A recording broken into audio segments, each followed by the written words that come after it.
تو یہ جو مرد زیادہ رہتے ہیں نا عورتوں کے ساتھ، زیادہ وقت گزارتے ہیں، زیادہ داستانیں سنتے ہیں، ان میں وہ ساری چیزیں پیدا ہو جاتی ہیں۔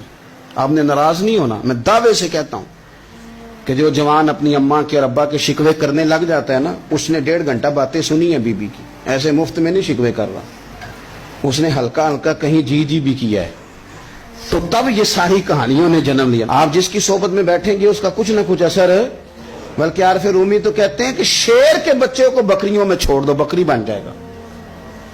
شیر کے بچے کو بکریوں میں چھوڑو، وہ بکری ہے، اس لیے کہ شیروں کی صحبت بندے کو شیر بناتی ہے۔ تو جب بیٹھنا ہی نہیں ہے، باتیں ہی سارا دن یہ والی سننی ہے، ہر وقت رہنا ہی اسی داستان میں، پھر کمزور باتیں، پھر اپنے ماضی کے دکھ، پھر پتہ نہیں کیا۔ آپ نے ناراض نہیں ہونا، میں بعض جوانوں کی باتیں سن کے میرا دل کرتا ہے کہ اسے کہوں یار تو کیا بات کر رہا ہے، اپنا قد دیکھ، تو اپنی عمر دیکھ، رب نے تجھے مرد بنایا ہے، تو کمال آدمی ہے، تو کھڑا ہو۔ اگر اس طرح امت مسلمہ کے نوجوان رہیں گے تو میدانوں میں کس سے نکلنا ہے؟ بات بات پہ رو جانا، بات بات پہ سہم جانا، حالات کے سہمے ہوئے لوگوں کو بتا دو حالات بدل جاتے ہیں، ایک جیسے نہیں رہتے۔ آپ کی طبیعت میں دلیری اور وقار ہونا چاہیے۔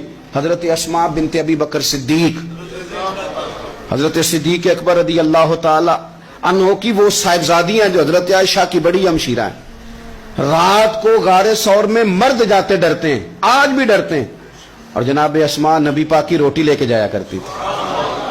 پھر اللہ نے ان کو بیٹا دیا، حضرت عبداللہ بن زبیر، یہ حضور کی پھپھی کے نواسے ہیں، حضرت زبیر بن عوام عشرہ مبشرہ صحابی ہیں، ان کے بیٹے ہیں، اور یہ وہ خوش بخت جوان ہے جس کو گٹی نبی پاک نے اپنے لعاب دہن سے عطا فرمائی۔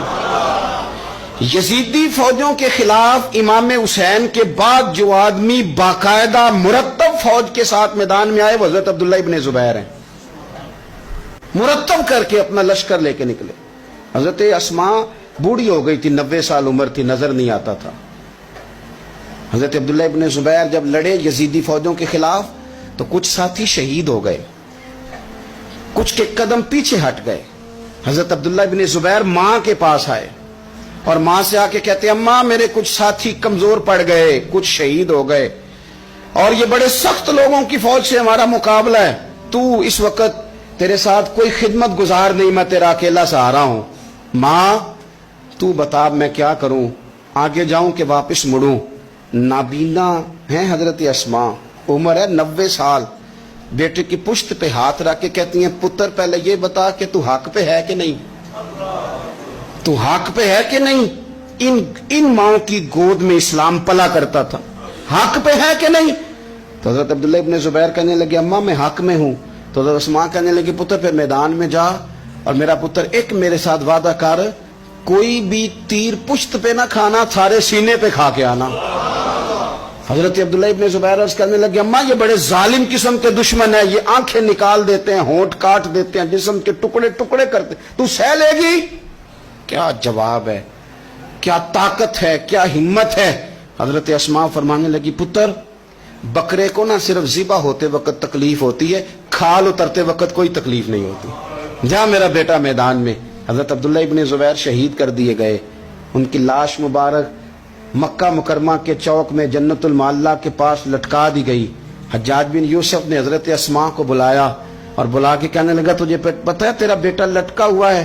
فرمانے لگی ہاں مجھے پتہ ہے، یہ بچپن سے ہی شاہ سوار ہے، یہ گھوڑوں پہ رہنا ہی پسند کرتا تھا۔ اور پھر کیا جملہ کہا، حجاج کے لوگ کہتے ہیں یہ فوجوں میں اور تلواروں کی جھنکار میں کبھی نہیں کانپا تھا، پر حضرت اسماء جو نابینا ہیں ان کے جملوں نے نرزہ طاری کر دیا۔ فرمانے لگی حجاج میرا پتر لٹک گیا ہے، کہیں تیرے آگے جھکا تو نہیں نا؟ لٹک ہی گیا ہے، جھکا تو نہیں میرا پتر؟ 14 دن تک لٹکے رہے، لاش مبارک لٹکی رہی، لیکن حضور کا لعاب دہن تھا نا، لوگ کہتے ہیں قریب سے گزرتے تھے تو دور دور تک خوشبوئیں پھیلی ہوئی۔